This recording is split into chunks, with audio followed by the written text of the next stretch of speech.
My name is Sergeant Tom Blake, and I'm a member of the Syracuse Police Department's Public Relations team. We're here today to discuss last night's incident that resulted in the tragic death of 2 law enforcement officers.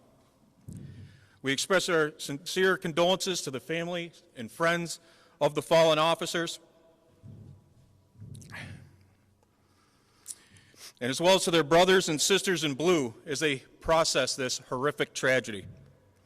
These law enforcement officers serve their community with distinction and unwavering commitment to public safety. Their death is a loss to every member of this community. Today you will hear from Syracuse Police Chief Joe Cecil, Onondaga County Sheriff Toby Shelley, the City of Syracuse Mayor Ben Walsh, and County Exec Ryan McMahon, as well as the PBA President Joseph Moran. These distinguished speakers will be providing you with the pertinent details of this incident. The information being provided is based upon preliminary investigation, which will continue to evolve as the detectives review physical evidence, analyze forensic data, and interview witnesses. The department's understanding of these facts and circumstances of this case may transform as the investigation unfolds. We anticipate and appreciate your understanding, and we ask that you hold all questions until the end of this press briefing. You will now hear from Police Chief Joe Cecil. Good afternoon, everyone. Before I go into the timeline, let me just say this. We lost 2 heroes last night, 2 men who raised their hands and answered the call of duty to protect and serve their communities. And that is exactly what they were doing when they were gunned down. All of us on the police department and in the community are feeling sadness, loss, and anger, myself included. We will be feeling these emotions for days, weeks, months, and years. You can trust me on this. But you can trust me on this as well. We will get through it. We will get through it as we always have, as a family, because that's what the law enforcement is, a family. In the next couple weeks and months, our officers will stay close to both of their families, the ones at home and the one here. And as time begins to pass, we will never forget these officers and their ultimate sacrifice to protect and serve their communities. And more than that, more than just remembering them, we will honor them too. Honor their sacrifice by doing what cops do, by holding the line between lawful and unlawful, between chaos and calm, between order and disorder. We will honor these fallen officers by picking up that badge and holding that line, because that's what cops do. I want to mention that we met, I know Sheriff Shelley's going to talk about his fallen officer.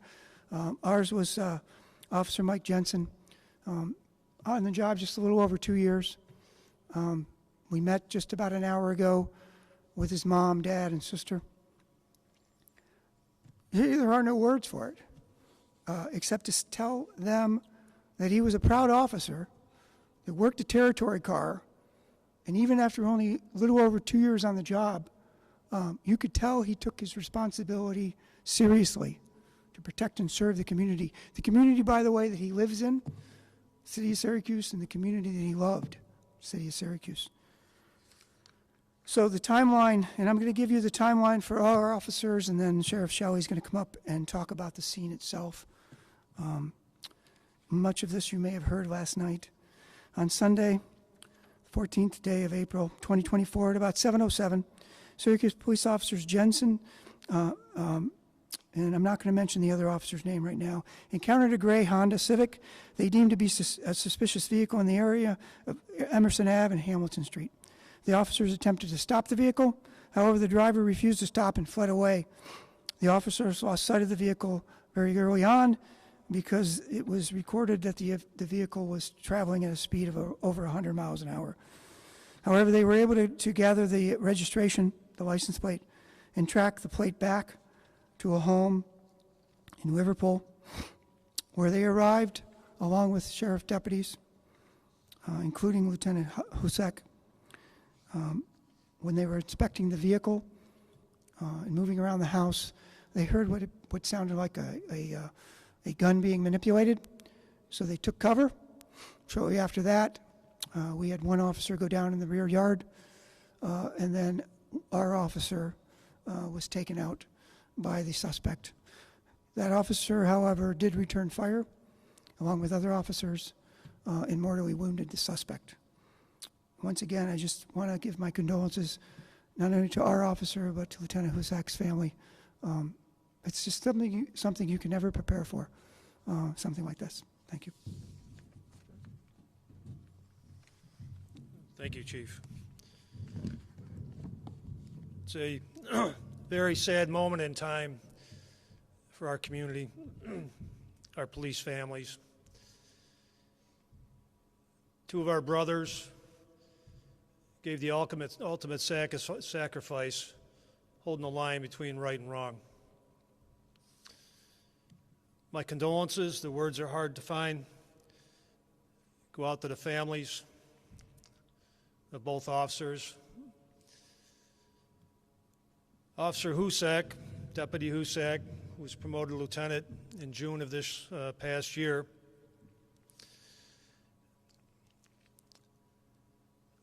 had a wife, 3 young children, ages 3, 5, and 7. He joined the Sheriff's Office in 2007. He was a watch commander. He was our bomb squad commander. Received multiple commendations and medals, one of which was a Medal of Valor in 2020 at the Transportation Center, where he helped apprehend a person who had shot 2 other people.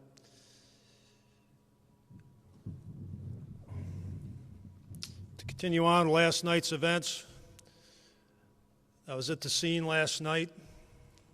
I was at the scene today. It's a fairly large scene. It's a lot of work to be done.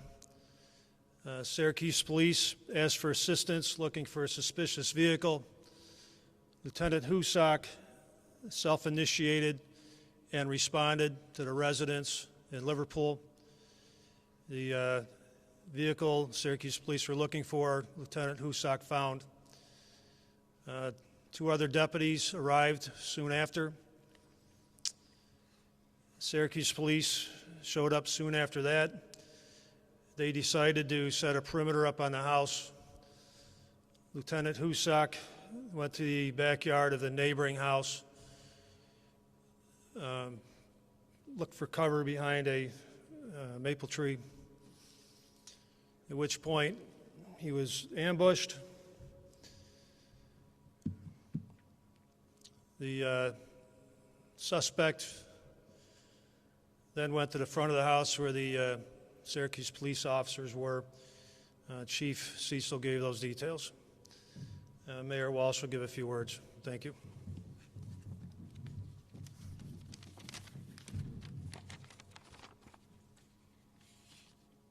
Thank you, Sheriff. Once again, I want to extend my condolences first and foremost to the families of Officer Jensen and Lieutenant Husak. You are in our prayers. I want to thank our first responders who were on the scene last night and at the hospital, including the Upstate Emergency Department staff. I personally witnessed their efforts last evening, and they were nothing short of heroic. I want to thank Chief Cecil and Sheriff Shelley, who have exhibited outstanding leadership in an incredibly difficult time. I want to thank everyone who has reached out from throughout the community and throughout the country. Your prayers are very much appreciated and very much needed. There are many people heartbroken and grieving right now, myself included. But I ask everyone to direct your thoughts first and foremost to the families of Officer Jensen and Lieutenant Husak and to our law enforcement officers. We have officers in this room right now that are grieving. We have officers that are in their homes right now grieving. And we have officers out on the streets continuing to protect us while they're grieving. Please wrap your arms around them and lift them up. We need our officers every day, and every day they are there for us. Today, they need us, and we must be there for them, today and always. God bless the families of Officer Jensen and Lieutenant Husak. God bless the officers of the Syracuse Police Department and the Onondaga County Sheriff's Department. God bless our community as we continue to cope with this immeasurable loss. Thank you. And I invite the county executive up to share some words. Thank you, Mayor, and certainly our community's thinking about Officer Johnson's family, Lieutenant Husak's family. Sheriff Shelley talked about the decorated career as a deputy and a lieutenant that Officer Husak had, Lieutenant Husak. He was also part of our critical emergency management department and a field director for the fire service and a volunteer firefighter. This was just an incredible human being. And as the mayor and the sheriff and Chief Cecil have alluded to, right now our community is in shock and we're in pain. And the reality is this is the time for all of us to rally around these individuals. We witnessed incredible work last night. We witnessed two heroes who gave the ultimate sacrifice last night. There was numerous agencies responding to make sure that a neighborhood in a deadly situation was safe. At the same time, understanding that they most likely lost two of their brothers. It was incredible work, and I am so proud of all of you. I'm so proud of what the leadership that has been showed by Chief Cecil and Sheriff Shelley. I'm so proud that we have these amazing heroes serving us still. And that's what they are right now. So everybody just needs to understand these individuals haven't gone home. They continue to work to close this case out and do the work. They haven't even had a chance to even think about grieving for their two brothers. So let's just remember that. Let's remember the selfless acts that these law enforcement professionals do and live every day for us to keep us safe. And I want to thank you all again. I'm so proud of all of you. God bless our two heroes, and God bless their families, and God bless these brave men and women. Thank you.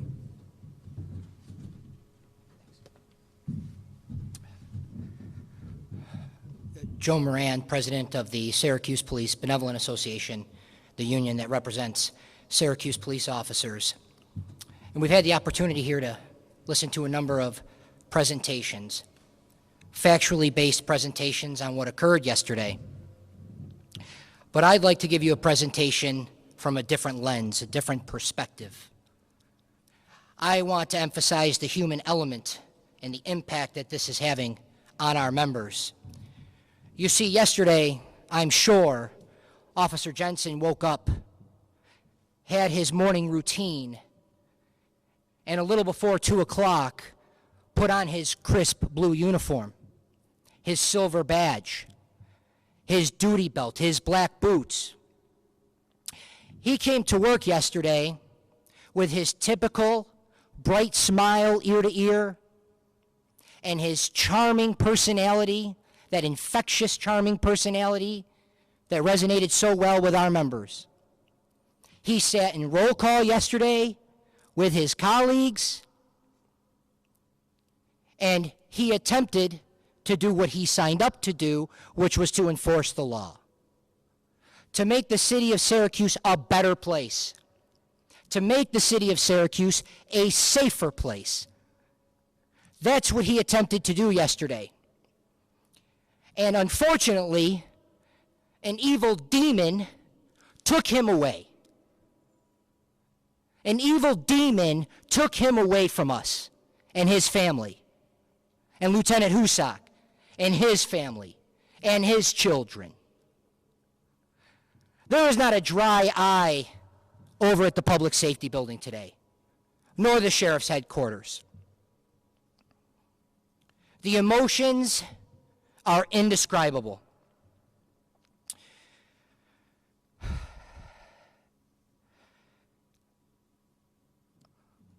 We're so fortunate to have members in this police department, despite the obstacles and challenges that they face, that continue to go out and proactively enforce the law, like Officer Jensen and his partner were doing yesterday.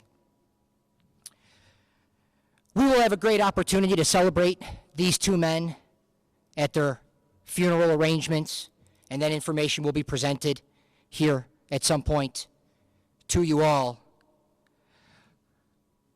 But if you could just imagine being at that hospital last night, as I saw 100+ Syracuse police officers and deputies stand outside of Upstate Hospital, and you could hear a pin drop. You just couldn't explain the environment last night and the impact that it's had on our people. You see, we don't have bereavement right now.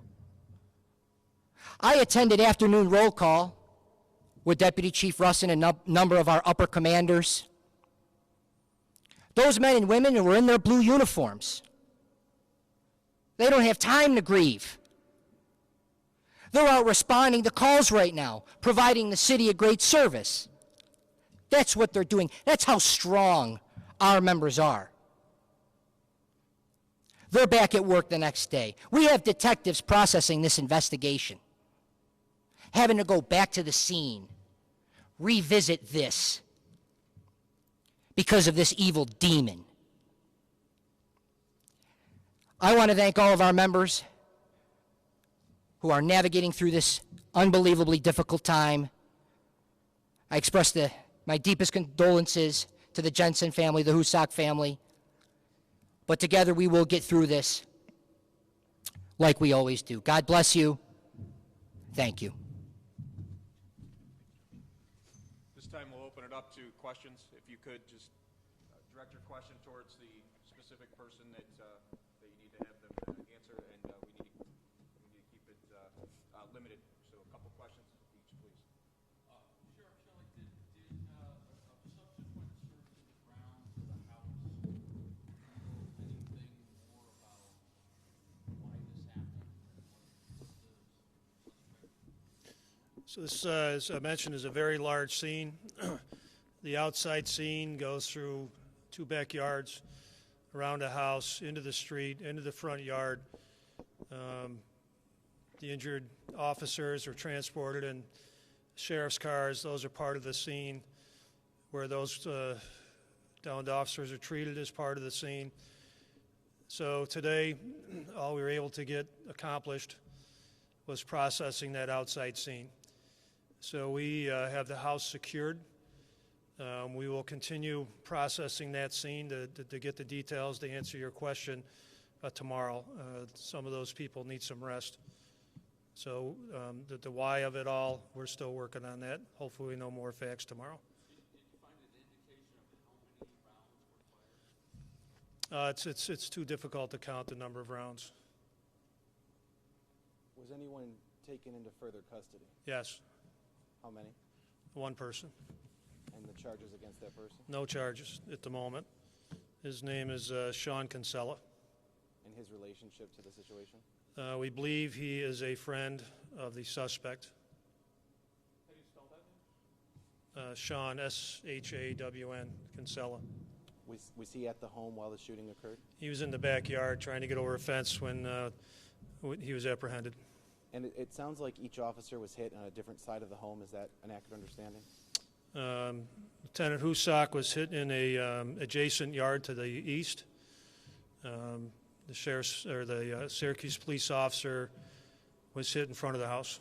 Because the shooter had time in between those deadly shootings, do you think his mindset was to go after police officers? I don't think I can get in his mind. Chief Cecil, our condolences to you and the sheriff's office.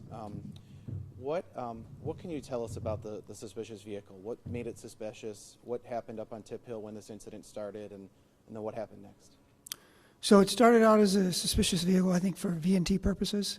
Then when further research went into it after it sped away, it was determined that it was somehow associated with a handgun or a gun of some type. So their alert was heightened at that point. And there's been you know, we heard what you said last night about officers tracking down the address based on license plate information. Some neighbors seem to have said that they saw police cars rushing after a suspect's car. Could you just clarify the discrepancy on exactly what happened in the moments before? Yeah, I have trouble clearing up things that neighbors say. As you know, even during that incident, there was information coming to us that was in error. So it's hard for me to stand here and tell you why it's a discrepancy with what a neighbor thought they saw or heard. But do you reiterate that the license plate brought officers to the home and there was no interaction outside of the home? It only was the officers were outside and the gunman was inside. Yes, that's been confirmed on body cam. For both the chief and the sheriff, I know that you began to touch on this a little bit and you need to continue investigating, but for something that was going to be what sounded like a bit of a routine traffic stop, for this person to then escalate it to, in your words, potentially waiting to ambush officers coming after him, why would he do that? Why would he be waiting there with a gun to do something like this? Is there anything in his past, anything that you're looking for toxicology-wise that would explain where his mind was at? There's something in his past that I don't think we're going to reveal at this point that may be some indicator as to why he did it. A recent mental health type issue that was... Nothing like that, no. Any other run-ins with cops beyond the 2014 DWI that would explain it? That's the only interaction we know of. Any threats from him? Any threats of violence from the past? None that we are aware of. But, you know, it raises the point. There's nothing routine out there in this day and age at all for law enforcement. What's wrong with society that two officers can end up killed after what seemed to have been or should have been a routine call? I don't know, Andrew. You know, I just know that these officers go out there, as PBA President Moran said, they go to roll call every day, put on their uniform, and hit the streets to protect and serve. And at any given moment, and this is an example of that, some routine call can take their lives. How difficult was it to sit with Officer Jensen's family a little while ago? It was horrible. I didn't expect to have to do that in my career. Hope to never do it again. They were very gracious. We asked them, you know, told them whatever they need, we'll give them whatever request they have. We set them up with a captain so they have direct contact, and it was very difficult to sit there with a family of a son who was 2.5 years on the job, and they talk about how proud he was of that uniform and that badge. And I saw it when I went to roll calls. PBA Moran said it. That officer had a smile on his face all the time, happy to be in that uniform, proud to be in that uniform, just going out there to do the job, and would have had a lengthy, productive career if, as PBA President said, this maniac hadn't decided to gun him down. Sheriff, as you look at this scene, where was the suspect when he fired the shots? Was he ever firing from inside the home, or did he go outside?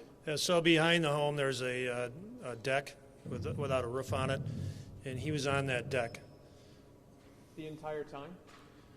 He was on the deck the entire time. He was shooting at Lieutenant Husak. He left the deck, ran to the front of the house where the Syracuse police officers were, then opened fire on them. What type of weapon? It's a Springfield AR-15. Legally owned? We haven't determined that yet. Folks, just time for one or two more questions. Sheriff, would you take a moment to talk about your fallen lieutenant? You know, I knew Mike Husak personally. Everybody knew him as Hooch. You may have seen him last week if you were at the PNC ribbon cutting at 57 and 31. He was a very active member of Moyers Corners Fire Department, and they were there for that ribbon cutting. If you went to any bomb call in this area, he was the commander of the bomb squad. So he was just a good guy. He was a paramedic or EMT, just a pillar of his community. You will never find anyone that has a bad thing to say about Mike Husak. Have you spoken with his family? I have. We'll be meeting with his wife right after this. Just one question for Mr. Moran. You spoke about it at length there when you came to the microphone, but what is going through the minds of your officers right now, given that this is the first time that this specific kind of line of duty death has happened in over 30 years? Oh, you just took my point, Connor. All right, 30 plus years since the last time an incident like this occurred. And the dialogue amongst the membership, myself, the chief's office, is you can't prepare for something like this. Emotionally, mentally, our members are well trained. They do a great job. They provide a great service every day. But this, it's just not something that you can anticipate in your mind and how to address it until it's here. And then we have to address it, and we have to go out and continue to respond to calls and investigate felonies and schedule funeral services. That's my answer.